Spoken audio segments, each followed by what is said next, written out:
Now to move on with Word Project 4, cover page is done pretty well.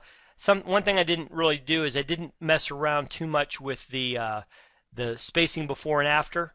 Um, you can do that to kind of make it look better, look worse. I'm not going to spend a lot of time doing that because yours may turn out look a little different than the one in the book. So again, my suggestion is make it look good. It may not match exactly what the looks like. When I grade these, I look more on the appearance rather than checking every little aspect in every setting. So keep that in mind. Okay, to move on to the next part of the project, what we're going to do is I'm going to create a new page, and we're going to actually bring in some items from an outside data source and do some formatting. So the first thing I'm going to do is I'm going to notice my cursor is at the end of the first page. I'm going to hit enter to bring a new page up. Now I'm purposely doing this zoomed out a little bit so that you can see both pages and how they come together. On the second page, I'm going to clear my formatting. Okay, I'm going to go under page layout and I'm going to insert what's called a next page section break. And what that will do is on the second page and third page and any page other than the first page, it treats it like a different document in essence. Like the first page is done, it's okay, it's happy, it's good. The second page will be its own entity, even though they're connected in one document. Okay, so that's what the next page break in essence does. The next page section break. Now on the second page, after I've done that, what I want to do is I'm going to go to Insert. I'm going to go to Object, Text from File. Now this is where you need to have your data files available. My data files are on my USB drive.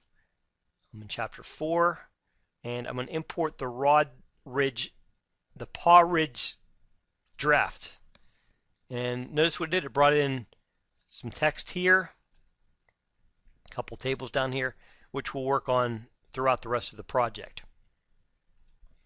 Okay, I'm going to zoom back in here. Well, not that much. Zoom back in a bit, just to work on some of the aspects on page 2. Let me get this back. I'm going to work on page 2. Do some of the items the book mentions. Some of these are pretty basic, but first thing they want to do is at the bottom here, there's a page break. After this, just click and hit delete, and it removes that page break. Just they want to demonstrate how to remove a page break. Now, our park at the top, they want us to format that. I believe they say use heading 2 to set that formatting. So they didn't do that for us, but now we need to do that. And then after this paragraph, they want us to, under page layout, they want us to add some spacing, make this 12. So that puts some spacing after after that area. Now I'm going to zoom back out a second because I want to show you a tricky thing that causes problems. Is I need to next put a header on the document. Now notice, or remember, I made the section break. So this page, the first page and the second page, although they're the same document, they're separated by the section break. Now I'm going to insert a header as the book instructs, and I'm going to put a banded header. Now I don't want a banded header on page 1, but when I do this, it puts one on page 1. What I need to do is, I'm still in my header mode, I need to click this button that says link to previous, and that unlinks it. Now what I can do is I can come back into page 1 and I can delete that, and it still leaves the one on page 1.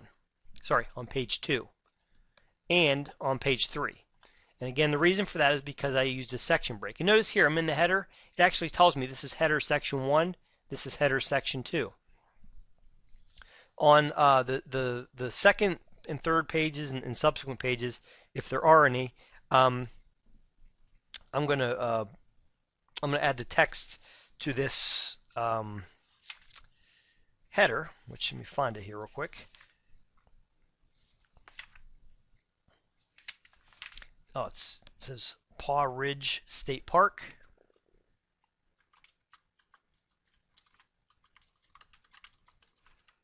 and it actually keeps your formatting as it is, which is nice.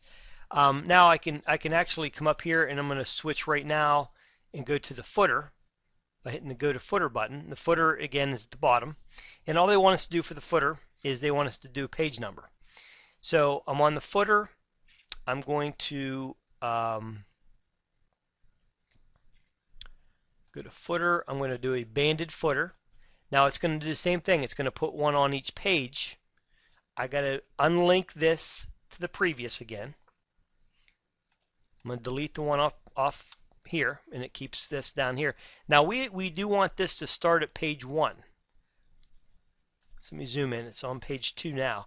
To change this, I'm still in my header. I can go to page number, format page number, and I want this to start at page 1. And now I'm going to close my header. I just want to zoom out a second to show you now. This is the cover page still. No footer, no header. Page 2 has the header. The footer that starts at page number 1. The next page has the header and page 2.